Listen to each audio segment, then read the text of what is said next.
ধন, সম্পদ, ঐশ্বর্য। মানুষ হয় নিজের সৌভাগ্যের দ্বারা এগুলো লাভ করে থাকেন বা কর্মের দ্বারা।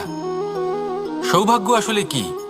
গ্রহের দশা, যা প্রত্যেক মুহূর্তে বদলাতে থাকে। কর্মের মাধ্যমে যখন আপনি ধন অর্জন করেন, তখন সেই ধন আপনার আগামী প্রজন্ম লাভ করে। সেটা হয় সে ভোগ করে বা তার জন্য তার ভোগান্তি হয়। আর এটা নির্ভর করছে আপনার কর্মের ওপরে। কি কর্ম করেছেন আপনি সেই ধনকে লাভ করার জন্য? যদি আপনি সৎ পথে চলেন, নিষ্ঠা ভরে আপনি কর্ম করে থাকেন এবং তার ফলে আপনি ধন অর্জন করে থাকেন, তাহলে আপনার আগামী প্রজন্ম সেটা ভোগ করবে, সেটা প্রয়োগ করবে নিজের বিকাশের জন্য। কিন্তু যদি আপনি কুকর্ম করে থাকেন, কোনো রকম ছলনা করে থাকেন এই ধন লাভ করার জন্য,